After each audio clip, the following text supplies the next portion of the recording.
ಖುಷಿಗೆ ನಿಜವಾಗ್ಲೂ ಏನ್ ಮಾತಾಡಬೇಕು ಅಂತ ಅರ್ಥ ಆಗ್ತಾ ಇಲ್ಲ. ಒಂದ್ ಕಡೆ ಖುಷಿ ಇದ್ರೆ ಡಬ್ಲ್ಯೂ ಸಿಕ್ಕಾಪಟ್ಟೆ ದುಃಖಕರ ವಿಚಾರಗಳು ನಮಗೆ ನೋಡೋದಿಕ್ಕೆ ಸಿಗ್ತಾ ಇದೆ. ಮೊದಲನೇದಾಗಿ ತ್ರಿಪಲ್ ಎಚ್ ಅವರ ಮೇಲೆ ಫ್ಯಾನ್ಸ್ಗಳು ಸಿಕ್ಕಾಪಟ್ಟೆ ಕೋಪ ಮಾಡ್ಕೊಂಡಿದ್ದಾರೆ. ನಿಮಗೆ ಗೊತ್ತಿರಬಹುದು, ಮೊನ್ನೆ ವಿಡಿಯೋದಲ್ಲಿ ನಾನು ನಿಮಗೆ ತಿಳಿಸಿದ್ದೆ, ಆರ್ಟ್ರೂತ್ ಅವ್ರನ್ನ ಡಬ್ಲ್ಯೂ ಅಫಿಷಿಯಲಿ ತನ್ನ ಕಂಪನಿಯಿಂದ ರಿಲೀಸ್ ಮಾಡಿದ್ದಾರೆ ಅಂತ. ಇದಾದ್ಮೇಲೆ ನಿನ್ನೆ ಮಂಡ್ಯ ನೈಟ್ ರೋಲು ಕೂಡ ಇಡೀ ಕ್ರೌಡು ವಿ ವಾಂಟ್ ಟ್ರೂತ್ ಅಂತ ಚಾಂಟ್ನ ಮಾಡ್ತಾ ಇರ್ತಾರೆ. ಸೈನ್ ಬೋರ್ಡ್ಸ್ಗಳನ್ನ ಇಟ್ಕೊಂಡು ಬಂದಿರ್ತಾರೆ. ನಿಜವಾಗ್ಲೂ ಒಂದು ರೀತಿ ಡಬ್ಲ್ಯೂ ಕಂಪನಿನ ಐಜಾಕ್ ಮಾಡ್ತಾರೆ ಅಂತಾನೆ ಹೇಳ್ಬೋದು. ಅಂಡ್ ಶೋ ಮುಗಿದ ಮೇಲೂ ಕೂಡ ವಿ ವಾಂಟ್ ಟ್ರೂತ್ ಅಂತ ಚಾಂಟ್ನ ಮಾಡ್ತಾ ಇರ್ತಾರೆ. ನಿಜವಾಗ್ಲೂ ಈ ಬಾರಿ ಡಬ್ಲ್ಯೂಗೆ ಗೊತ್ತಾಯ್ತು, ನಾವು ತುಂಬಾನೇ ದೊಡ್ಡ ತಪ್ಪನ್ನ ಮಾಡಿದ್ವಿ ಅಂತ. ಅಷ್ಟೇ ಅಲ್ಲ ಗೈಸ್, ನಮ್ಮ CM ಪಂಕ್ ಅವರು ಇಂಡೈರೆಕ್ಟ್ ಆಗಿ ಆ ಒಂದು ಚಾಂಟ್ಗೆ ಆನ್ಸರ್ನು ಕೂಡ ಕೊಡ್ತಾರೆ. ಸೊ ಕಂಪನಿಯಲ್ಲಿ ಇರದೇ ಇರ್ತಕ್ಕಂತಹ ವ್ಯಕ್ತಿಯ ನೇಮ್ನ ಏಕೆ ಚಾಂಟ್ ಮಾಡ್ತಾ ಇದ್ದೀರಾ ಅಂತ ನಮ್ಮ CM ಪಂಕ್ ಅವರು ಆ ಒಂದು ಚಾನ್ಸ್ ಗಳಿಗೆ ರಿಪ್ಲೈನು ಕೂಡ ಕೊಡ್ತಾರೆ ಅಂತಾನೆ ಹೇಳ್ಬಹುದು. ಅಂಡ್ ಇಂಟರ್ನೆಟ್ ಅಲ್ಲಂತೂ ನೆಕ್ಸ್ಟ್ ಲೆವೆಲ್ ಹೇಟ್ ತುಂಬು ತುಳುಕ್ತಾ ಇದೆ ನಮ್ಮ ತ್ರಿಪಲ್ ಎಚ್ ಅವರಿಗೆ. ವಿ ವಾಂಟ್ ಟ್ರೂತ್ ಅನ್ನೋ ಒಂದು ಹ್ಯಾಶ್ ಟ್ಯಾಗ್ಸ್ ಗಳು ಟ್ರೆಂಡ್ ಆಗ್ತಾ ಇದೆ. ಸೂಪರ್ ಸ್ಟಾರ್ಸ್ ಗಳು ಕೂಡ ಆರ್ಟ್ರೂತ್ ಅವರಿಗೆ ಸಪೋರ್ಟ್ ಮಾಡ್ತಾ ಇದ್ದಾರೆ. ಬರೀ ಆರ್ಟ್ರೂತ್ ಅವರಿಗೆ ಮಾತ್ರ ಅಲ್ಲ, ಕಾರ್ಲಿಟಾ ಅವ್ರಿಗೂ ಕೂಡ ಸಪೋರ್ಟ್ ಮಾಡ್ತಾ ಇದ್ದಾರೆ. ಅಂಡ್ ಕಾರ್ಲಿಟಾ ಅವರಿಗೆ ಕೆಲವೊಂದಷ್ಟು ಬ್ಯಾಕ್ಲಾಶ್ ಕೂಡ ಸಿಗ್ತಾ ಇದೆ.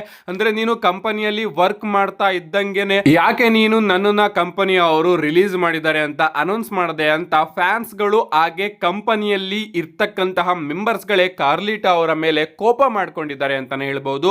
ಗೈಸ್, ನಮ್ಮ ಆರ್ಟ್ರೂತ್ ಅವರು ಕೂಡ ಮಾಡಿರೋದು ಅದೇ. ಆರ್ಟ್ರೂತ್ ಹಾಗೆ ಕಾರ್ಲಿಟಾ ಅವರ ಕಾಂಟ್ರಾಕ್ಟ್ ಕಂಪನಿಯಲ್ಲಿ ಎಕ್ಸ್ಪೈರ್ ಆಗಿಲ್ಲ. ಬದಲಿಗೆ ಡಬ್ಲ್ಯೂ ಅವರು ತಿಳಿಸಿದ್ದಾರೆ, ನಿಮ್ದು ಇನ್ನೇನು 2 ವಾರ 3 ವಾರ ಕಾಂಟ್ರಾಕ್ಟ್ ಇದೆ ಗುರು. ಸೊ ನಾವು ನಿಮಗೆ ಹೊಸ ಕಾಂಟ್ರಾಕ್ಟ್ ನ ಕೊಡೋದಿಲ್ಲ. ಸೊ ಇನ್ ಮುಂದೆ ನಾವು ನಿಮ್ಮನ್ನ ಟೆಲಿವಿಷನ್ ಅಲ್ಲಿ ಬುಕ್ ಮಾಡೋದಿಲ್ಲ, ನಿಮ್ ಕತೆ ಮುಗೀತು ಅಂತ ಹೇಳಿದ್ಮೇಲೆ ಅವರು ಕಾಂಟ್ರಾಕ್ಟ್ ಮುಗಿಯೋ ತನಕ ಎಲ್ ಕಾಯ್ಕೊಂಡು ಕೂತ್ಕೋತಾರೆ. ಈಗಲೇ ಅವರು ಕಂಪನಿ ನನ್ನನ್ನ ರಿಲೀಸ್ ಮಾಡಿದೆ ಅಂತ ಅಫಿಷಿಯಲ್ ಆಗಿ ಅನೌನ್ಸ್ ಮಾಡಿದ್ದಾರೆ. ಇದ್ರಲ್ಲಿ ಏನ್ ತಪ್ಪಿದೆ ಅಲ್ವಾ? ಅಂಡ್ ಇದೆಲ್ಲ ಆದ್ಮೇಲೆ ಒಂದು ಅಪ್ಡೇಟ್ ಬರೋದಕ್ಕೆ ಶುರು ಆಗುತ್ತೆ. ಆ ಅಪ್ಡೇಟ್ ಏನಪ್ಪಾ ಅಂದ್ರೆ, ನಾನು ಒಂದು ವಿಡಿಯೋದಲ್ಲಿ ನಿಮಗೆ ತಿಳಿಸಿದ್ದೆ, ನಮ್ಮ ತ್ರಿಪಲ್ ಎಚ್ ಅವರು ಏನು ಮಾಡ್ತಾ ಕೂತಿದ್ದಾರೆ. ಆರ್ಟ್ರೂತ್ ಅವರು ಹಾಗೆ ಕಾರ್ಲಿಟಾ ಅವ್ರನ್ನ TKOದವರು ರಿಲೀಸ್ ಮಾಡಿ ಅಂದಾಗ ತ್ರಿಪಲ್ ಎಚ್ ಅವರು ಯಾಕೆ ತಡಿಲಿಲ್ಲ ಅಂತ ಆ ಒಂದು ವಿಡಿಯೋದಲ್ಲಿ ತಿಳಿಸಿದ್ದೆ. ಅಂಡ್ ಈಗ ಅಪ್ಡೇಟ್ಗಳು ಬರ್ತಿರೋ ಪ್ರಕಾರ ನಮ್ಮ ತ್ರಿಪಲ್ ಎಚ್ ಅವರೇ ಅಂತ ರಿಲೀಸ್ ಮಾಡಿರೋದು. ನಿಜವಾಗ್ಲೂ ನನಗಂತೂ ನಂಬೋದಕ್ಕೇನೆ ಆಗ್ತಾ ಇಲ್ಲ. ಎಂಡೋವರ್ಸ್ ಅವರು ಎಲ್ಲರೂ ಕೂಡ ಮಾತಾಡ್ಕೋತಾ ಇದ್ರಂತೆ, ಈಗ ನಾವು ಬಜೆಟ್ ಕಟ್ನ ಮಾಡಬೇಕು. ಸೊ ಸೂಪರ್ ಸ್ಟಾರ್ಸ್ಗಳು ಯಾರನ್ನ ರಿಲೀಸ್ ಮಾಡಿದ್ರೆ ಕಂಪನಿಗೆ ಜಾಸ್ತಿ ಎಫೆಕ್ಟ್ ಆಗೋದಿಲ್ಲ ಅಂಥವ್ರನ್ನ ರಿಲೀಸ್ ಮಾಡೋಣ ಅಂತ ತ್ರಿಪಲ್ ಎಚ್ ಅವ್ರನ್ನ ಕೇಳಿದಾಗ ನಮ್ಮ ತ್ರಿಪಲ್ ಎಚ್ ಅವರೇ ಆರ್ಟ್ರೂತ್ ಹಾಗೆ ಕಾರ್ಲಿಟಾ ಅವರ ನೇಮ್ನ ಸಜೆಸ್ಟ್ ಮಾಡಿದ್ರಂತೆ. ಅಂಡ್ ಅದರಿಂದ ಆರ್ಟ್ರೂತ್ ಹಾಗೆ ಕಾರ್ಲಿಟಾ ಅವ್ರನ್ನ ಡಬ್ಲ್ಯೂ ಅವರು ರಿಲೀಸ್ ಮಾಡ್ತಾ ಇದ್ದಾರೆ. ಇದಾದ್ಮೇಲೆ ಇನ್ನ ಒಂದು ಅಪ್ಡೇಟ್ ಬರುತ್ತೆ. ಆ ಅಪ್ಡೇಟ್ ಏನಪ್ಪಾ ಅಂದ್ರೆ, ಡಬ್ಲ್ಯೂ ಅವರು ಆರ್ಟ್ರೂತ್ ಅವರಿಗೆ ಕಾಂಟ್ರಾಕ್ಟ್ ನ ಆಫರ್ ಮಾಡಿದ್ರಂತೆ, ಬಟ್ ಕಮ್ಮಿ ದುಡ್ಡಿಗೆ ಕಾಂಟ್ರಾಕ್ಟ್ ನ ಆಫರ್ ಮಾಡಿದ್ರಂತೆ. ಆರ್ಟ್ರೂತ್ ಅವರು ಕಂಪನಿಯಿಂದ ಎಷ್ಟನ್ನ ಅರ್ನ್ ಮಾಡ್ತಾ ಇದ್ರೋ ಅಷ್ಟು ದುಡ್ಡು ಕೂಡ ಕೊಡ್ಲಿಲ್ವಂತೆ. ಅದಕ್ಕೋಸ್ಕರ ಆರ್ಟ್ರೂತ್ ಅವರು ಇಲ್ಲ ಬೇಡ ಬಿಡಿ, ನನಗೆ ಈ ಕಾಂಟ್ರಾಕ್ಟೇ ಬೇಡ ಅಂತ ಹೇಳಿದ್ರಂತೆ. ಅಂಡ್ ಇದರಿಂದನೂ ಕೂಡ ಆರ್ಟ್ರೂತ್ ಅವರು ಕಂಪನಿಯಿಂದ ರಿಲೀಸ್ ಆಗಿದ್ದಾರೆ. ಅಂಡ್ ಸೂಪರ್ ಸ್ಟಾರ್ಸ್ ಗಳು ಕೂಡ ಇವರಿಬ್ಬರಿಗೆ ಸಪೋರ್ಟ್ ಮಾಡ್ತಾ ಇದ್ದಾರೆ. ನಮ್ಮ ರಿಯಾ ರಿಪ್ಲಿ ಅವರು ಆರ್ಟ್ರೂತ್ ಅವರ ಟಿ ಶರ್ಟ್ ನ ಹಾಕೊಂಡ್ರೆ, ನಮ್ಮ ಡಾಮಿನಿಕ್ ಮಿಸ್ಟೀರಿಯೋ ಅವರು ಕಾರ್ಲಿಟಾ ಅವರ ಟಿ ಶರ್ಟ್ ನ ಹಾಕೋತಾ ಇದ್ದಾರೆ. ನಮ್ಮ ಮಿಸ್ ಅಂತೂ ನೆಕ್ಸ್ಟ್ ಲೆವೆಲ್ಗೆ ಹೋಗಿ ತನ್ನ ಟ್ವಿಟರ್ ಅಕೌಂಟ್ ಅಲ್ಲಿ ಹೋಗಿ ಡಬ್ಲ್ಯೂ ಎಲ್ಲ ರೆಫರೆನ್ಸ್ ಗಳನ್ನು ಕೂಡ ತೆಗೆದಾಗಿದ್ದಾರೆ ಅಂತಾನೆ ಹೇಳ್ಬಹುದು. ನಮ್ಮ ಮಿಸ್ ಅವರ ಕಾಂಟ್ರಾಕ್ಟ್ ಕೂಡ ಈ ವರ್ಷ ಎಕ್ಸ್ಪೈರ್ ಆಗ್ತಾ ಇರೋದ್ರಿಂದ ಪ್ರಾಬಬ್ಲಿ ಡಬ್ಲ್ಯೂ ಅವರು ಅವ್ರನ್ನು ಕೂಡ ರಿಲೀಸ್ ಮಾಡಬಹುದು. ಯಾರನ್ನು ಕೂಡ ಈಗ ನಾವು 100% ಇವರು ಕಂಪನಿಯಲ್ಲಿ ಇರ್ತಾರೆ ಅಂತ ಹೇಳೋದಕ್ಕೇನೆ ಆಗೋದಿಲ್ಲ. ನಮ್ಮ ಮಿಸ್ ಅವರ ಬುಕ್ಕಿಂಗ್ ಕೂಡ ಈಗ ಅಷ್ಟೊಂದೇನು ಚೆನ್ನಾಗಿ ನೋಡೋದಕ್ಕೆ ಸಿಗ್ತಾ ಇಲ್ಲ. ಸೊ ಮಿಸ್ ಇಂದನೂ ಕೂಡ ಪ್ರಾಫಿಟ್ ಆಗ್ತಾ ಇಲ್ಲ ಅಂತ ಮಿಸ್ ಅವ್ರನ್ನು ಕೂಡ ತೆಗಿಬಹುದು. ಅಷ್ಟೇ ಅಲ್ಲ ಗೈಸ್, ಬ್ಯಾಕ್ ಸ್ಟೇಜ್ ಅಲ್ಲಿ ಸೂಪರ್ ಸ್ಟಾರ್ಸ್ ಗಳು ಈ ಒಂದು ವಿಚಾರದ ಬಗ್ಗೆ ಮಾತಾಡ್ಕೋತಾ ಇದ್ದಾರೆ. ಅಂದ್ರೆ ಆರ್ಟ್ರೂತ್ ಅಂತ ಲೆಜೆಂಡೇ ರಿಲೀಸ್ ಆದ್ಮೇಲೆ ನಾವು ನೀವು ಎಲ್ಲ ಯಾವ ಲೆಕ್ಕ, ಸೊ ನಮ್ಮನ್ನು ಕೂಡ ಯಾವಾಗ ಬೇಕಾದ್ರೂ ಇವರು ರಿಲೀಸ್ ಮಾಡಬಹುದು ಅಂತ ನಿರ್ಧಾರ ತಗೋತಾ ಇದ್ದಾರೆ, ಡಿಸಿಷನ್ಸ್ ಗಳನ್ನ ತಗೋತಾ ಇದ್ದಾರೆ. ಸೊ ಬ್ಯಾಕ್ ಸ್ಟೇಜ್ ಅಲ್ಲೂ ಕೂಡ ಈಗ ಪ್ರಾಬ್ಲಮ್ಸ್ಗಳು ನಮಗೆ ನೋಡೋದಕ್ಕೆ ಸಿಗ್ತಾ ಇದೆ. ಅಂಡ್ ಜಾನ್ ಸಿನಾ ಅವರ ಕಡೆಯಿಂದನೂ ಕೂಡ ಆರ್ಟ್ರೂತ್ ಅವರಿಗೆ ಟ್ರಿಬ್ಯೂಟ್ ನೋಡೋದಕ್ಕೆ ಸಿಗ್ತಾ ಇದೆ. ಅಂಡ್ ನಮ್ಮ ಆರ್ಟ್ರೂತ್ ಅವರು ಈ ಒಂದು ಟೈಮ್ ಅಲ್ಲಿ ಸಿಕ್ಕಾಪಟ್ಟೆ ಫೇಮಸ್ ಆಗಿದ್ರು. ಅದು ಕೂಡ ಜಾನ್ ಸಿನಾ ವಿರುದ್ಧ ರೆಸಲ್ ಕೂಡ ಮಾಡಿದ್ರು.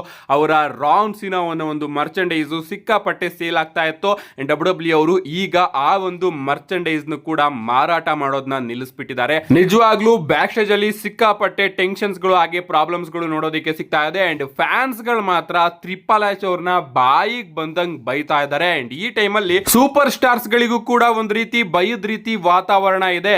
ನಾವು ಇದು ನಮ್ಮ ಜಾಗ, ಇದು ನಮ್ಮ ಕಂಪನಿ ಅಂತ ಬಂದ್ರೆ ಈಗ ಇಲ್ಲೇ ನಮಗೆ ಕೆಲಸ ಸಿಗ್ತಾ ಇಲ್ಲ. ಅಂಡ್ ನಮಗೂ ಕೂಡ ಒಂದು ಸೇಫ್ಟಿ ಇಲ್ಲ, ಇವರು ಯಾವಾಗ ಬೇಕಾದ್ರೂ ನಮ್ಮನ್ನ ತೆಗಿಬಹುದು ಅನ್ನೋ ಒಂದು ಎನ್ವಿರಾನ್ಮೆಂಟ್ ನಮಗೆ WWE ಬ್ಯಾಕ್ ಸ್ಟೇಜ್ ಅಲ್ಲಿ ನೋಡೋದಕ್ಕೆ ಸಿಗ್ತಾ ಇದೆಯಂತೆ.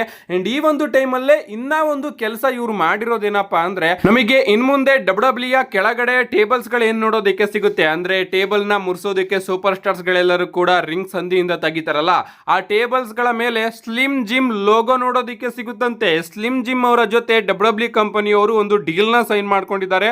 ಇದ್ರ ಪ್ರಕಾರ ಟೇಬಲ್ಸ್ ಗಳ ಮೇಲೂ ಕೂಡ ಸ್ಲಿಮ್ ಜಿಮ್ ಲೋಗೋ ನೋಡೋದಕ್ಕೆ ಸಿಗುತ್ತೆ. ಅಂಡ್ ದುಡ್ಡಿಗೋಸ್ಕರ ಇವ್ರು ಏನೇನ್ ಮಾಡ್ತಾ ಇದ್ದಾರೆ ಗುರು, ಮೊದಲು ರಿಂಗ್ ಮ್ಯಾಟ್ ನ ಹಾಳು ಮಾಡಿದ್ರಿ, ಈಗ ಟೇಬಲ್ ನು ಕೂಡ ಹಾಳು ಮಾಡ್ತಾ ಇದ್ದೀರಾ. ನಿಜವಾಗ್ಲೂ ವಿನ್ಸ್ ಮಿಕ್ಮೆನ್ ಏನಾದ್ರೂ ಇಲ್ಲಿ ಇದ್ದಿದ್ರೆ ಈ ರೀತಿ ಕಚಡ ಕೆಲಸಗಳನ್ನ ಮಾಡ್ತಿರ್ಲಿಲ್ಲ ದುಡ್ಡಿಗೋಸ್ಕರ. ನಿಜವಾಗ್ಲೂ ಇವ್ರು ಏನೇನ್ ಮಾಡ್ತಾರೆ ಅಂದ್ರೆ, ಫ್ಯೂಚರ್ ಅಲ್ಲಿ ಯಾವ್ದಾದ್ರು ಒಂದು ದೊಡ್ಡ ಬ್ರ್ಯಾಂಡ್ ಬಂದ್ಬಿಟ್ಟು ನಮ್ಮ ಲೋಗನ ನೀವು ನಿಮ್ಮ ಚಾಂಪಿಯನ್ಶಿಪ್ ಬೆಲ್ಟ್ ಅಲ್ಲಿ ಇಟ್ರೆ ನಾವು ನಿಮಗೆ ಇಷ್ಟು ದುಡ್ಡು ಕೊಡ್ತೀವಿ ಅಂದ್ರೆ ಆ ಒಂದು ಕೆಲಸನೂ ಕೂಡ ಇವರು ಮಾಡೋದಕ್ಕೆ ಏಸೋದಿಲ್ಲ. ಅಂತ ದುರ್ಬುದ್ಧಿ ಈಗ ಕಂಪನಿಗೆ ಬಂದ್ಬಿಟ್ಟಿದೆ. ದುಡ್ಡು ಮಾಡಬೇಕು ಅಂತ ಸಾಯ್ತಾ ಇದ್ದಾರೆ. ನಿಜವಾಗ್ಲೂ ಸಿಕ್ಕಾಪಟ್ಟೆ ಕೋಪ ಬರ್ತಾ ಇದೆ. ಅಂಡ್ ಫ್ಯಾನ್ಸ್ಗಳು ಅದೇ ರೀತಿ ಮಾತಾಡ್ತಾ ಇದ್ದಾರೆ, ಈ ರೀತಿನೂ ಕೂಡ ಮಾಡಬಹುದು ಇವರು ಫ್ಯೂಚರ್ ಅಲ್ಲಿ. ದುರಾಸೆಗೆ ಏನು ಮಾತಾಡೋದಕ್ಕೆ ಇಷ್ಟ ಇಲ್ಲ ಇದ್ರ ಬಗ್ಗೆ. ಏನೇ ಆಗಲಿ, ಈಗ ಬ್ಯಾಕ್ಲಾಶ್ ಮಾತ್ರ ಕಂಪ್ಲೀಟ್ ಆಗಿ WWE ಕಂಪನಿ ಹಾಗೆ TripleH ಅವರ ಮೇಲೆ ಬೀಳ್ತಾ ಇದೆ.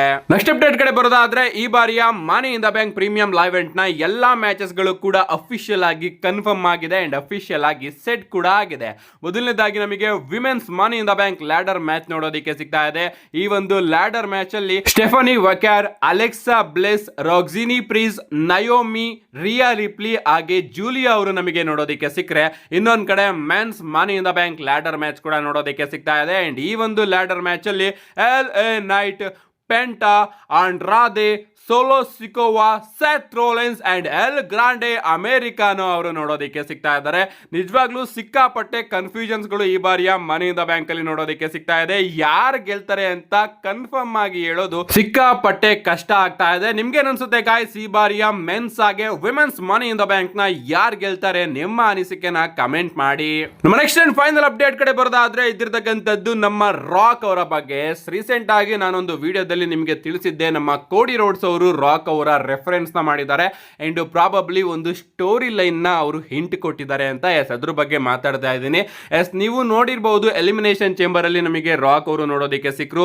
ಕೋಡಿ ರೋಡ್ಸ್ ಅವರಿಗೆ ಒಂದು ಆಫರ್ ನ ಕೊಟ್ಟರು, ನೀನು ಬಾ ನನ್ನ ಜೊತೆ ಸೇರ್ಕೋ ಅಂತ. ಬಟ್ ಆ ಒಂದು ಆಫರ್ ನ ನಮ್ಮ ಕೋಡಿ ರೋಡ್ಸ್ ಅವರು ರಿಜೆಕ್ಟ್ ಮಾಡ್ತಾರೆ. ಇದಾದ್ಮೇಲೆ ಜಾನ್ ಸಿನಾ ಅವರ ಹೀಲ್ ಟರ್ನ್ ನಮಗೆ ನೋಡೋದಕ್ಕೆ ಸಿಗುತ್ತೆ. ಅದಾದ್ಮೇಲೆ ನಮ್ಮ ರಾಕ್ ಅವರೇ ರಿವೀಲ್ ಮಾಡ್ತಾರೆ, ಎಲಿಮಿನೇಷನ್ ಚೇಂಬರ್ ಅಲ್ಲಿ ಟಿಕೆಟ್ ಸೇಲು ಅಷ್ಟೊಂದೇನೋ ಆಗ್ತಾ ಇರಲಿಲ್ಲ, ಅದಕ್ಕೋಸ್ಕರ ಆ ಒಂದು ಸ್ಟೋರಿ ಲೈನ್ ನಾವು ತಗೊಂಡು ಬಂದ್ವಿ ಅಂತ.